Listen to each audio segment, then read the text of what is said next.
Hey, what's up everybody? BDF 44 coming at you in another video. Alright, so getting out a little earlier today because they shut off the water again, or were planning to at 10:30, which is great because it didn't mess up my schedule in any way. It just made sure I had to get up like maybe 30 minutes earlier or something like that, as opposed to last time when they said they were going to cut it off at like 7:30 or something weird like that. So I had to get up all early, and then they didn't turn it off, and then they did it a week later, so I had to do it again. This was a much better path, but it's 11 o'clock. They still haven't turned off the water, so I'm hoping when they do turn it off, they'll be able to move as fast enough as to turn it back on when they say they're going to turn it back on, which is 3 o'clock, and don't have that be all off schedule. So I don't know, but I'm getting out of here now. Not sure where I'll go today. Yesterday I went to go visit mom, cemetery of course, and came home, had really good happy dreams. I don't remember exactly what those dreams were right now, but I remember the dreams were like the complete antithesis to the night before, which were all sad dreams. This was like triumphant dreams. It was one dream that I can recall though. It was a little mixture of both actually, but it ended well. It was like I was once again swimming. I don't know, I'm swimming lately in these dreams, but it was like a setting where I was a part of some type of team of people diving, looking for, like, they look for the Titanic and look for, professional people who go to the bottom of the sea to look for things that are down there. It was that kind of thing, but we had found like some type of ship that was like a extraterrestrial object of some sort. It was surrounded by a bunch of people who had went down there and didn't survive. It was sort of like going to archives, and all the archaeologists go to a certain cursed archive, and they don't make it. It was like that type of thing, and you could see all their bodies everywhere and stuff like that. So that was a negative part of it. But what I was able to discover was, me and my team, that it was actually not a ship that it sank, but alien, what do you call it? Like alien stuff that was down there that was meant to actually send people to wherever their planet was, or some weird stuff like that. So in going down there, we ended up having some resistance, the Illuminati or whatever type of energy it was, whatever type of people it were, who didn't want us to know that was down there, were trying to kill us. We ended up getting in a shootout with them or something like that. All types of ridiculous action. But ultimately what ended up happening is somehow we activated this thing, and it sent us straight to that planet. And on that planet was like a bunch of happy people and stuff like that. The rapper Yo-Yo randomly was in one of the rooms that was on the planet, and she was showing us all types of like video games that had been created on that planet that were just so more far advanced than anything we had. And it was one of those things where I was getting ready to leave her room, and I saw her face. She looked like it was sad, and the reason why it looked like she was sad is because no one ever visits the planet. They got all this great stuff, and they had set it up to be displayed to people who visit, but no one ever visits because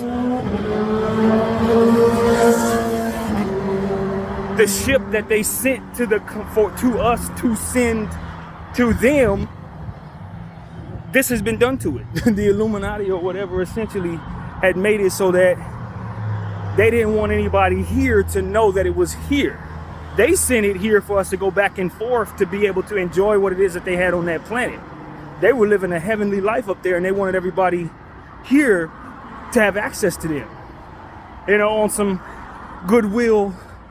And they never had any visitors because the ship had been stuck at the bottom of the sea, and everybody who came to discover that ship was murdered by this Illuminati. Yeah, real dream, man. It actually happened. I know it sounds like I'll be making this stuff up, but no, that's what my head be doing when I go to sleep. And so it's like, that's what it was. I was getting ready to, I walked into the room, and she was so happy to see me. And it was so colorful. Everything was lit up beautifully. And I turned around. I'm like, nah, I'm gonna go somewhere else. And I saw her face like, oh. And I was like, okay, let me turn back around and see what she got going on. And she showed me, and it was a bunch of dope stuff. I remember that aspect of the dream. And the planet itself was just that type of vibe. It was very desolate. It was very high tech. And it looked like it was set up to be displayed like it was Disney World or something like that. But no one ever showed up. And it was because the people here didn't want us to. know that was there. You know what I mean? It was just the evil of the earth, not wanting us to be able to experience all there is out there that ultimately it is. And it made me wonder what else is going on in the world. What else is possible? Could something like that be going on to where the evil of our world is trying to suppress us from the inviting nature of other aliens that would want us to visit their planet because they got a bunch of good stuff there and a bunch of healing stuff that can heal us of our diseases and stuff like that, and we got a suppressive Illuminati type energy here that doesn't want us to experience anything but what it is that they control. And that sort of speaks to what it is that we're seeing in certain areas. So I kind of know where the concept of that dream came from, but it was like a happy sad.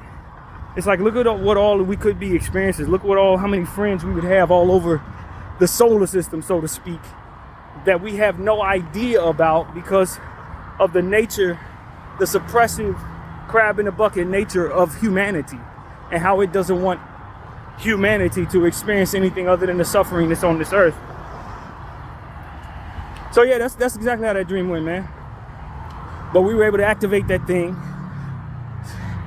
and you know, the reality was, once we got to that other planet, we realized we weren't stuck there. It wasn't like you couldn't return. They had the technology to send you back. They had the technology to send you back and forth, back and forth, back and forth. You know? And so that was a really interesting dream, man. Really interesting dream. I don't know why God gave me that. That's exactly what came my way. And I think I don't remember anything else, but I remember my dreams being positive last night. The rest of it was like really happy stuff, triumphant stuff. I don't remember what happened, but it was a lot of positivity. So yeah, man, that's it. I woke up this morning feeling fresh. I didn't have any complaints about my exercise or nothing like that. I felt a lot more energetic than usual, even though I'm still a little dragging around a little bit, but I woke up at 9 o'clock and realized I had an hour and a half to get everything done, including eating and brushing my teeth before they turned the water off. So I rushed through everything, and that was it, man. Now I'm getting out. So who knows where the Lord will take me today, but I was very pleased with how yesterday went. Visited mom. That's such a anticlimactic thing for me, though, because when I go to see my mom, generally in life, if she was alive, I'm going to visit a vibrant spirit. I'm going to get a hug. I'm going to get a kiss on my head. I'm going to eat some food. I'm going to watch TV with her. You know what I mean? Like, that's what the essence of visiting mom is about in my life. So now that she's gone and I find myself going to the cemetery to visit her, that experience is not what my mother represented in any way. You go there and you stare at a plaque. I only find myself wanting to be there 10 minutes because I'm realizing, I'm here to stare at a plaque, fam. There's nothing going on here. I'm not visiting my mom. Visiting my mom entails so much laughter, so much enjoyment, so much love pointed in my direction. This is me visiting a plaque. And so it just feels very empty to me, man. I don't think I quite get it. And I know I've said this on this camera several times, but I really don't think I understand that culture. That's a culture that we do on Earth that I truly don't get. I really don't get it. So, like, they're not there anymore, but I'm supposed to take myself to a space where ain't nothing but people who are not there anymore are there. And I'm not looking at their picture. I'm not looking at their body, for which I wouldn't want to see anyway, but I'm not going there to experience anything other than my own sadness and representation of their feelings, for which don't exist because they're not any longer. And that's supposed to do something for me, or that's supposed to do something for them. It's like, it doesn't make it never ever made any sense to me. The way that we handle those things, I think I'm the only person on the planet that truly does not get it. I think it's very empty that we have this as a culture. It's very empty. It speaks to a godlessness that doesn't believe that their spirit is elsewhere. As if their spirit is with that box that they're in. It's not in there. And so because I don't have that godlessness that makes it so that hypothetically I'm doing something for them by showing up and mourning over them, staring at a plaque with their name on it, knowing that their body's in there but their soul is nowhere to be found. For me, the only way that makes any sense is if I thought my mom actually could get something from that. And to a point, maybe I psych myself into believing that so that I can feel like I'm not doing the wrong thing within the culture of what it is we celebrate. Going to cemeteries, bringing flowers. But it's like, that's not real to me at all, man. I just think I'm in the grand minority of, once they're gone, bro, they're gone. Like, there ain't no reason to go to any cemetery. There ain't no reason to bring flowers to a plaque. They're not going to experience none of that. They're where they are. That's for your mind. And if you're doing it for your mind, then you can do anything for your mind. I could jump in the middle of the speech, spin around and say I'm doing it for my mother if that's the logic. You understand what I'm saying? Like, it generally and genuinely doesn't make any sense to me. And because I don't get nothing from it, I feel like I'm emotionally bankrupt in the presence of people who really genuinely believe that this is what they need to cope. I don't need this to cope. I don't. And so it's just weird, man. I don't know. I don't get it. I just don't get it. I don't quite find myself emotionally attached to the understanding that this actually is for me or for my mother. And every time I go, it's exactly what I walk away feeling like, bro, I don't want to sit here for longer than 5 minutes. I'm surrounded by a bunch of dead bodies and plaques. I don't want to be here. If I wanted to experience this, I'd go to a morgue. You understand what I'm saying? That's literally it. And as I walk by and I see people out there sitting in front of the plaque, you know, and they're mourning or they feel something for it, I just feel like I'm crazy in the presence of them. Like, they were given a gene that I didn't get. You know, that's how I honestly feel. Like, this really doing something for you, huh? That's just, I don't know, I'm weird, man. When it comes to this, I'm really strange, man. I feel like I'm normal, but I look around and everybody's doing the opposite of what I do, so I just feel like I'm not normal when it comes to stuff like that. There was a lady there. She had her little baby. I guess she had just lost who she was there to see, and she had brought all kinds of stuff out, you know, like normal people do. She had brought she was picnicking there, and I'm just sitting there like, I don't have that gene. That, for which makes her that makes sense, is not in me at all. I do not get it. I don't feel nothing at all when it comes to that. And I just don't know what the heck that's about, man. I don't get it. I don't get why I don't get it, and I don't get it. Truly. So, yeah, man. It was just yet another example of that yesterday when I went there. And as I'm telling y'all, I'm emotionally bankrupt when it comes to this. Because I'm sitting there looking at the plaque and I look at my phone and I see it's at 37%. And I'm like, all right, I got to charge my phone. And I try to put my phone in the charger, for which worked the last time. All of the ports have been shut off. So I can't even charge my phone. So now I'm like, all right, I got to get out of here. Even if I want to sit here and pretend like this had some wholesome sentiment to me, my phone is going to die. And while that wouldn't be that big of a deal, I need my phone in order to get on the train, because that's where my tap card is. It's on my phone. So it's like, I really can't stay here. And to be honest with you, I don't want to. I made the trip for sentimental reasons, and when I got there, I didn't feel nothing. I'm just staring at a plaque with my mother's name on it, knowing that her body's in there. That's morbid. That doesn't make me feel good at all. And because I don't believe she feels nothing, she can walk with me right now. And that's exactly what I was thinking when I was getting out of here. I was like, Mom, I think the whole point of my dream was because I am offended by the notion that you're stuck in a space of limbo. The dream that I had last night showed me that I am not willing to accept that you are stuck in a space where you don't know of your own fate, don't know of the fate of the people who left as well, and are stuck thinking that you're alive somewhere. That was the point. So as I leave this place, as I walk out of here, I want you to come with me. If you feel like you're stuck in this cemetery for whatever strange reason that would be, I don't want that to be the case. I want you to come with me. So I don't have to sit here to be with you. I'm trying to get you up out of here. If you, for some reason, you stuck here. That's exactly what my thinking was. So I'm like, man, I'm not going to stick around here for too long. I came here to get her, if anything. If I'm going to try to make any sense of any of this behavior, it's to get her the hell out of this place. And then I go to sleep and I have a dream like the dream I had, where we're confined in a space, suppressed by whatever demonic energy it is, likely human, that doesn't want us to experience the thereafter, or the what else, which is kind of a parallel to what it is that I'm saying my mom would probably be experiencing if my dream was telling me was the truth.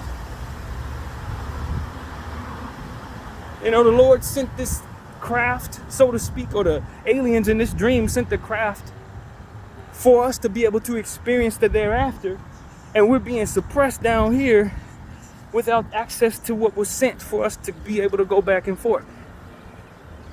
It's like, nah, man, it's that notion that we would otherwise be suppressed that needs to be fought, which is why in my dream I was in a shootout with the people who were suppressing us. You see what I'm saying? So it's like, that's, I guess, what the whole thing is about. For me, I don't want to have to go to a cemetery to visit my mom. I want my mom to be a part of my walk in life if she can't be in a heaven. I don't want to think that I got to memorialize her where her body's at. Because what if we cremated her body and sent the ashes into the sea? Now where do I go to visit her? You feel me? Like, the morbid nature of it all just doesn't make any sense to this brain, man. I don't feel nothing for it. I just look around and feel like I'm odd because of that. I'd imagine that's how people who are sociopaths would otherwise perceive themselves, or people who are self-aware who happen to be maniacal in nature. It's like, everybody else ain't like me. That's how I feel when it comes to this type of thing. Everybody else ain't like me. I'm wired and built differently. I don't see no point in visiting a person in a grave. I'd imagine it'd be sad if they could perceive that they're being left there. But if they're not there themselves, then the only person who should be sad is the person going there to see them, or not see them, in a sense. I don't perceive myself understanding, and the only way I can wrap my mind around it is to assume they're stuck in a space that I would otherwise want them free from. It's the only way I make any sense of that. You know what I mean? I gotta go to a cemetery to see them, and they stuck there. That's why I would otherwise need to go there. And that's sad to me, and I don't believe it. So, yeah, man, as I speak in circles, I just want people to understand how I struggle with this. I want you to genuinely understand why I have no interest in going to visit people when they're at a grave. And I would hope that I wouldn't perceive the need after life for others to come to my grave to visit me for the same reason. So I'm stuck there. And I guess you coming to see me as I'm stuck in a graveyard is supposed to make me feel better. You know, picture me coming to you when you're stuck in a jail cell, telling you about all the different stuff that's going on outside, or a situation where you hungry as hell, and I come through with sandwiches and chicken and fries. Like, that's supposed to make me feel better? You bringing your free self to where I'm confined? And feeling sorry for me when you get there. Or being sad when you get there because you miss me as I'm confined in a space I can't leave. And I'm supposed to appreciate that. Like, none of it makes any sense. It don't make no sense, man. I don't find myself getting it. And the more my brain tries to wrap my mind around it, the less sense it makes. It doesn't. It will never make any sense to me. So that's why I say, man, give people their flowers while they're here. Appreciate the people, your loved ones, while you have them. And if you really want to say no to certain things, do understand that these are the type of things that you may have to wrestle with having done that. There were many times when my mom asked me to go to church with her, go to the movies with her, come to her house. Near the end, she told me that she wanted me to come see her. And I was telling her that I was working too much. What I was really doing was avoiding the environment of itself. I'm gonna be honest with you, it was not only my mother, but just certain aspects of that circumstance.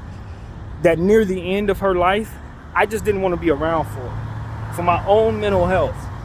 I didn't want to see my mom like that. I wasn't trying to, it was a lot of perception of things that I did not have a positive idea about, and I didn't want to come around, and it wasn't because I didn't want to see my mom. You understand what I'm saying? So when she finally got on the phone with me and expressed how disappointed she was in me for not being there, the only thing I could really tell her is I worked 10 hours a day, which I was, working myself a lot more than I normally would so that I could not be available, was what the idea was. Because if I gotta be available, I know where I need to be, I know where I should be, and I don't want to be there. So for me, it was like, let me work 10 hours a day, 6 days a week, and then people can't tell me to go to where my mom is, to watch her suffer and to be around that environment for which I had no interest in being in at the time.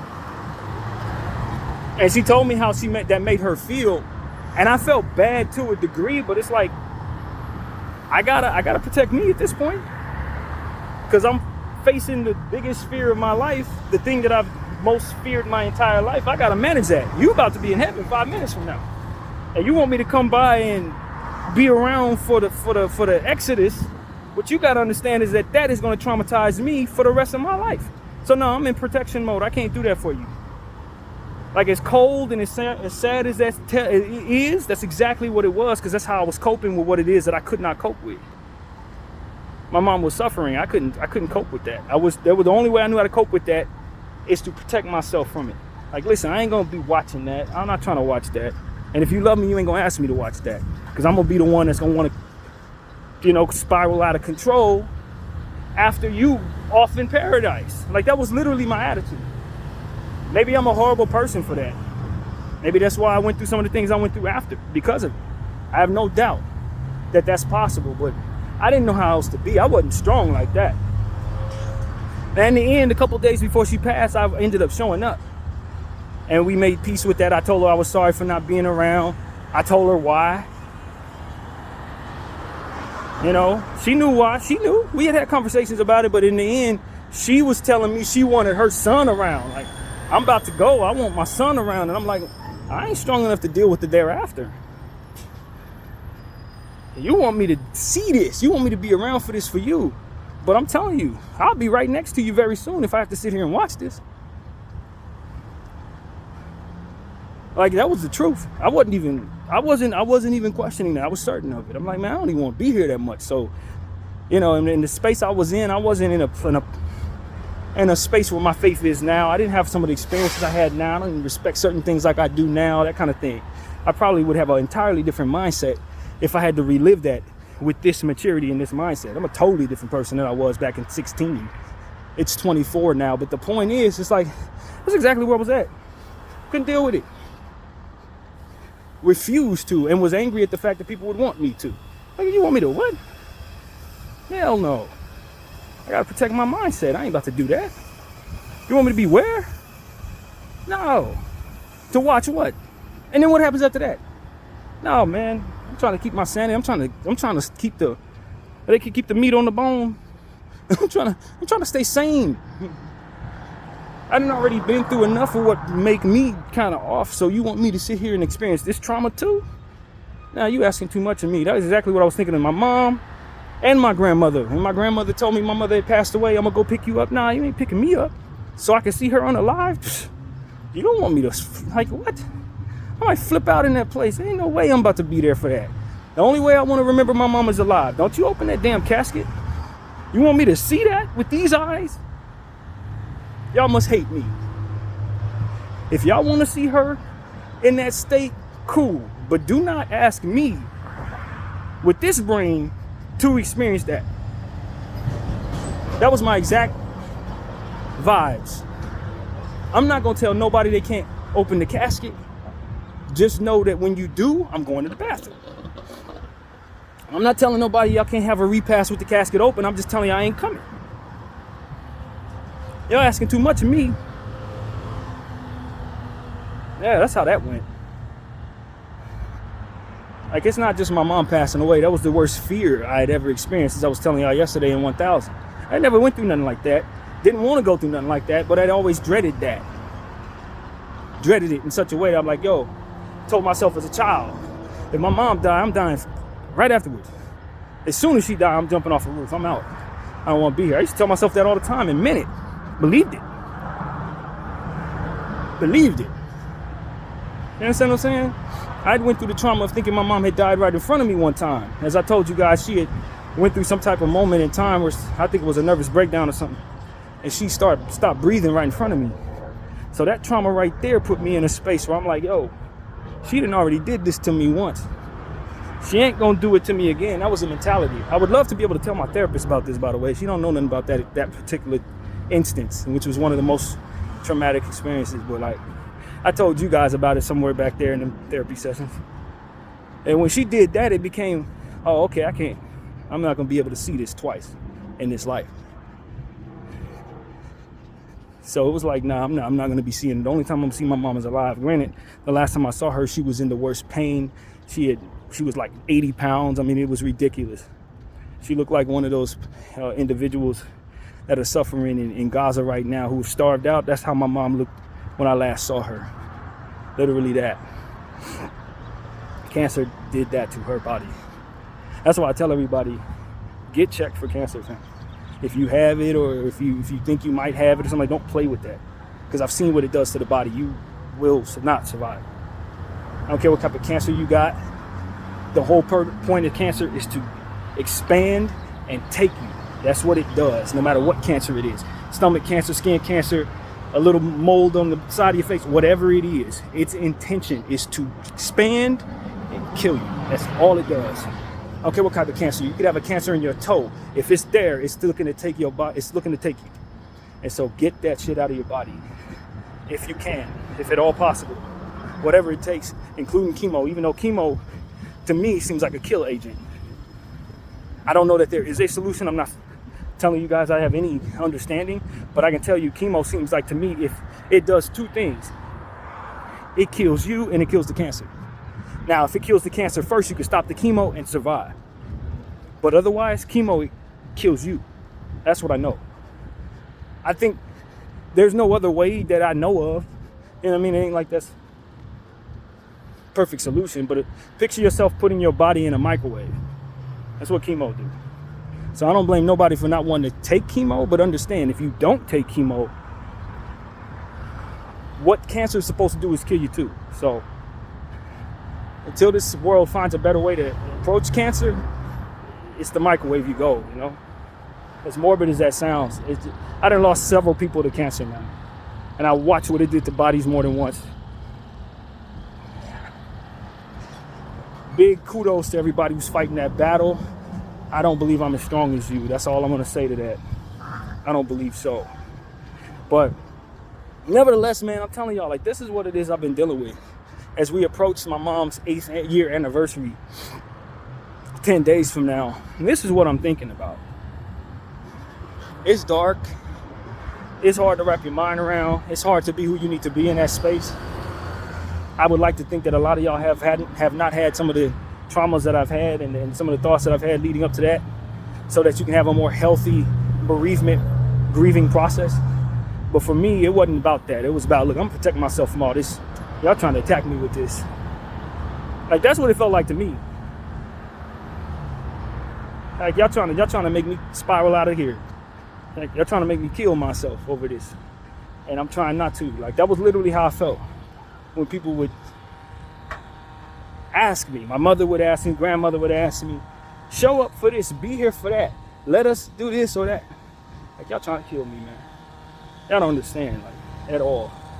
This ain't nothing to play with for me. And I wasn't mature enough to deal with it. Maybe, like I said, if I was 40 by then, if this happened now, maybe I'd deal with it differently, you know.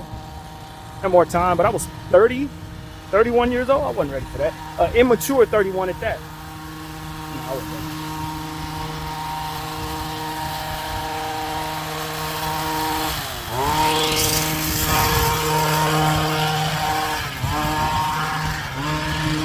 And so I feel for everybody who goes through that young in life, younger than I was, to try to wrap your mind around stuff like that.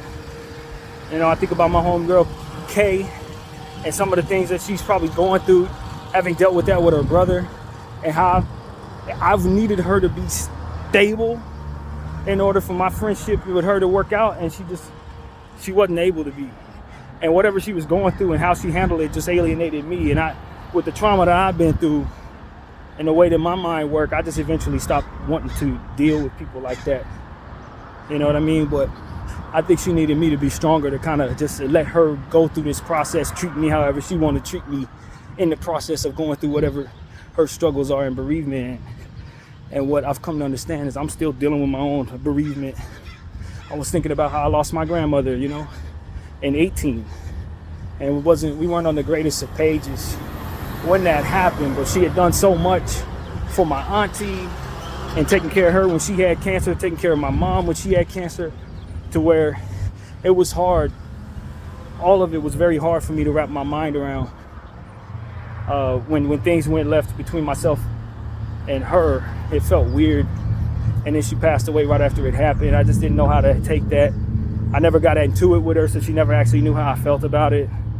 I was trying to be careful because my family was still here, who loved all of us both, so it was like, I didn't want to talk too much about what I felt, how I felt wronged. And then as I grew older, I realized I just wasn't very strong. My mental health hadn't been expressed to the people who needed to know. They didn't know what they needed to do to make me okay. They were treating me like I was normal and like I was a misfit in some of the stuff that was going on. I thought my grandfather and my uncle knew of the traumas I'd been through. They didn't know what I went through until this past year. So it's like, a lot of it makes more sense when you consider, and people didn't know what I was going through and what they were doing when they would treat me normally, how it would affect me, given that I wasn't normal. They needed me to be on top of certain things that my mind wouldn't allow me to be on top of. And as a result, they would be angry at me for not being on top of those things, and those things would affect certain things. I don't know that they handled me the same way back then if they knew what I had been through. And I don't know how I would have handled reacting to them thinking that they knew when they didn't know.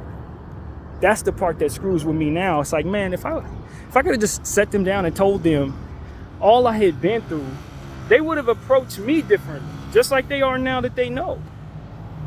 And it's like, I thought they knew, so it's just a lot of stuff, a lot of lack of communication and misunderstanding that molded the circumstance to be what it was. Of course you handle me the way that they did if I don't have these traumas, because I'm otherwise a misfit who refuses to work. But when you start realizing that I'm in struggle with my mind and have those issues convincing myself to do things that need to be done based on traumas that took place that are very specific in nature, then it's like, okay, well, we got to handle this person a certain way. Maybe we can work around him. Maybe we can get him the help he needs. They didn't know I needed the help. So for me, it's like, man, all of that was just not what it was in my mind, or theirs for that matter. They thought I was one way and I thought they knew better.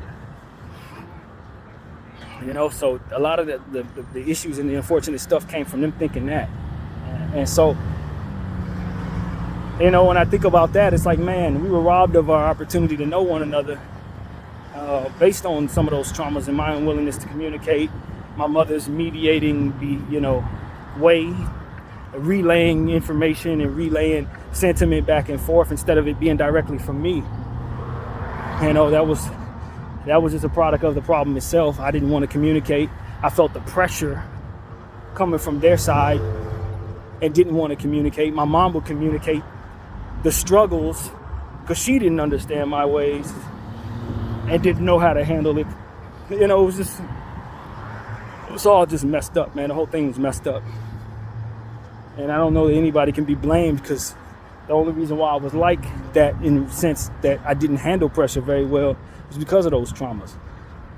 Had I been getting the help that I needed, I could have understood how to handle some of those stresses, some of those pressures in a way that allowed me to at least get the information about myself to my family on the other side of the country, so that they knew what I thought my mother was telling them. But if it ain't coming from the horse's mouth, don't expect for it to be relayed or relayed properly if partially relayed. That's what I learned, man. You got to communicate. That's why I tell my friend Kay, you want me to understand what you're going through. There's no way for me to know that. And we're going to have all types of miscommunications in between us based on your unwillingness to communicate and my assumptive behavior based on that silence. And so, that friendship is where it is because of that. And it's like, I done been through that already. I've been through that already with my grandmother and my grandfather and my uncle back in the day. And having my mom trying to piece it all together, try to keep us close, pushing us further away by way of how she handled it, in my opinion. So I felt. The more she tried to push me to communicate, the less I felt comfortable doing so. The more she say, "Here, get on the phone with him," put the phone up to my ear, the more I realized that I was not miscommunicating or for any other reason than the fact that she was putting that pressure on me, and my ego would be frustrated with that. Stop putting the phone up to my ear. I don't want to talk to these people. It wasn't that I didn't want to talk to these people. It's that I didn't want to be pressured by her to talk to anyone. So it kept me from communicating with my people. Now it's like we talk every week. Without that mediating presence forcing it to happen, now I'm doing it willingly. And it's just like, I don't know, man. Sometimes it's just best to let people's relationships with people be, because your presence in trying to bring them together could be the thing that keeps them apart for reasons that probably don't make sense, but would be in place just the same. And this is an example of that. So, yeah, man, a lot of trauma, a lot of sadness, a lot of frustration, a lot of pain, but a lot of understanding that's grown from that space. And it's just a shame because you lose people sometimes too soon before you're able to show them the fullness of your understanding that comes around later on. My mom, when she left, she didn't really have a son that understood anything about allowing yourself to rely on your faith, allowing yourself to rely upon your family and trusting in difficult circumstances and doing what you need to do to take care of your business so that you can take the steps necessary to do certain things. I didn't have no therapist. I didn't have anyone that understood what I was going through properly to handle me in a way to point me in a direction that'll help me. Now, if I can go back in time, I'm probably the best person to help me at 30 years old. The 39-year-old me is probably the best person on the planet to help the 31-year-old me, because I'm the only person at this point who knows exactly what that person needs. I know exactly what he needs. Unfortunately, it took me bumping my head left and right in so many different ways, mentally, spiritually, and emotionally, and financially, in order to learn those lessons. And ain't nobody around me in any way knew how the first thing about what was actually going to help that person, man. That's the sad thing. That was the only way I was going to get the understanding. And so that's why this channel is on. This is exactly why, man. Because nobody knew how to help me, and maybe somebody don't know how to help somebody just like me. But I've lived through everything that person needs now. You know what I mean? That person needs help. They need to focus in on the idea of handling stress and pressure better. They need people to allow them the space to do that, not snatch stuff from under them that they control, to put more pressure on them so they don't spiral. Like, I had so many spiraling moments after that. After 16, when my mother passed, I done had like 2 situations where things were out of control, man. 2 long stints where I didn't leave the house, where I didn't want to do nothing but smoke weed. I wasn't disciplined, overinflating certain things in my own mind, getting, all kinds of different energies. Even the situation with Kay, all of that, it's a product of how I handle things and how I manage what's awry within my own circumference and how I handle things. It's like, all right, I handled it this way because this is what I'm prone to do. It's like, but that shouldn't be in place if not for the problem not being attacked itself. What makes all of this awry needs to be attacked itself, not you managing what's around it and then having problems arrive from those managements. And so it's like, that's what I've been dealing with all my life. And it's why I found myself in this hotel. It's why I don't have a job right now. It's why I'm walking on the street right now, quite honestly. It's because I'm always trying to manage something and never really had what I needed to guide me in the right direction so that I could have some of these things under control by now. So that's what I'm telling all of y'all, man. Address your mental health, address the mental health of the people around you. Certain things don't have to make any sense. Just because a person can articulate themselves well or intelligent doesn't mean that they have the tools to be who you need them to be to make that make any sense to you. You know what I mean? Because I articulate well and all this different stuff, people assume that I should be able to do this, and this. But that's not what it is. I would like it to be, and I'm working toward making it that. That ain't where we at. A lot of stuff went wrong early on. And because I was as smart as I was, it made it worse. If I were stupid, I probably would have perceived a lot of different things a certain way and probably been able to mold into the cookie cutter lifestyle that is ultimately put in place for me to learn from. But because I was intelligent when traumas took place, I learned to protect myself without actually being cognizant of how to do so properly. I was doing stuff to managing stuff to do other things. And so it became frustrating for me. Life in general has been frustrating, but I also find myself being able to turn that into content, turn that into lessons learned, turn that into compassion for others, turn that into strength and dignity and self-respect, you know what I mean? For which will not allow entities who are hurt to hurt me anymore. Entities who are awry like I've been to come into my life and to discard of me like my friend KT. That can't happen anymore. I understand myself a lot better now to where I will not allow myself to even think that's something I should accept. You know what I mean? And so it's like a lot of stuff has been built strength. And because it built strength, now I need to ask the Lord for tolerance. You know, I need to ask the Lord to not make me cold and bitter and mean and angry and violent and all these different energies that can arrive from within dignity and pride and being fed up with stuff and having been treated a certain way that you didn't appreciate and come to conclusions that people didn't treat you whatever. And I was saying something to myself a couple of days ago, and it's not what we're taught in this world, but this is what I was thinking. A lot of times we say to ourselves, it's not always what people are going to remember. How does that phrase go? Essentially, people are going to remember how you make them feel, but not who you are, or whatever the hell the phrase is. Essentially, people are always going to remember what you did to make them feel a certain way. But if you're trying to make God happy, from what I've come to learn, you ain't thinking too much about how people make you feel. You're trying to make sure that you make others feel properly. You strengthen yourself in such a way to not be affected by what they do. You don't tolerate bullcrap, and that's part of the strength. But what you don't do is find solace in making them feel worse for whatever set of reasons. You be less cognizant, or not cognizant, but less intentional about making yourself feel better by way of other people's energies and making others feel good by way of the energy that's within you. That is the most unselfish and worthy of things. And so that's what I'm here to tell all of you.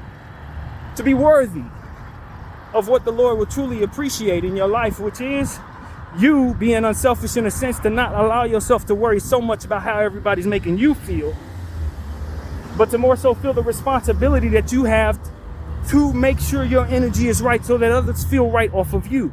And if you're thinking that way, you'll always be celebrated by those who are worthy of being respected for their opinion about you. And that's what I'm here to tell all of y'all, man. We always worry about how other people make us feel. But how are you making others feel? Are you more intent on feeling good off the backs of others, or are you more intent on being someone that makes others feel righteously first? Or righteously may not be the word, but you know what I'm saying? We're also reactionary, so selfish. Give me, mine. Give me, I want what I want, I'm gonna get mine. I'm gonna hoard everything and I'm gonna look around, make sure everybody can't get what I have. It's like, so you're about you. All right, so the next time you see somebody selfish, understand you have no right to hold them any accountable for any of that selfishness, because you are them in your own way. But if you can adapt to the unselfishness of being intentional on making other people feel good, maybe not being a people pleaser, because again, that's unwise. You don't want to give up your dignity and your self-respect, your self-control, self-awareness. But just the same, it's like in that self-awareness, am I making others feel pain in the process of trying to make myself feel good off the backs of others? Do I need to put people down in order to feel good about myself? If so, I'm not perceiving self properly, because my responsibility, if I'm following what it is that I most respect, is to make sure that others feel respected from within the energy that I have, regardless of my mood, regardless of what the last person just did, regardless of what I'm anticipating the next person do, and all of that. It's to make others feel better off of the strength of whatever mood you're in. And my mom was good at that, for sure. No matter how bad of a mood she was in, she never took it out on her son. I used to hear about and see people take their energy out on others. I'm in a bad mood, I'm making you feel bad. Now you got to override my bad mood to make me feel good, to feel good about you. And it's like, man, that ain't it. People are affected by what it is you do. People haven't learned what it is I'm teaching here. So of course, if you treat them bad off the strength of your bad mood, they're going to look at you and say you a bad dude. And then from there, more of that is passed around, and everybody's selfish, looking to be feeling good off of people while they feel however and treat people however they want to treat them. Don't work. It never works. What works is people swallowing their own ego in that regard and saying, yeah, I've been treated this way, but that person didn't do that to me. That person didn't do that to me. So may I find it in myself to be strong enough of a person to just be cool in the presence of my frustration, to be a warm energy in the presence of others, because we don't know where people are headed. You might be the last person somebody see. They may be the last person you see, and you in front of God trying to explain why you were a jerk to them. It's like you just don't know what's next, man. So the balance is to receive your pain, and then to turn that pain into a strength and a dignity that makes you less selfish, less reactionary, less protectant of being hurt again, which is the most difficult one for all of us. I'm shutting off everybody because I get hurt. I don't trust nobody that looks like that person because they person hurt me. Now I'm intentional on hurting everybody to make myself feel good because I've been hurt. All of that is the same energy that you ultimately reject in your life, that takes your smile and turns it upside down when you react to it. And if you want to be the good in the world, then you'll know that exists. But otherwise, it can't exist if not for what it is that's in you. That's really what it comes down to. Be the good you want to see in the world. Otherwise, it ain't there in a lot of cases. It ain't there unless somebody's strong enough to do what it is that you're not. So that's pretty much what the message is, man. I hope everybody took from this what they should. I'm going in where I gotta go, do whatever it is I'm gonna do. But I'm asking everybody to give some thought to everything that I've said here, man. Everything. All 48 minutes of this substance. BDF 44. Thank y'all for watching. I'm out.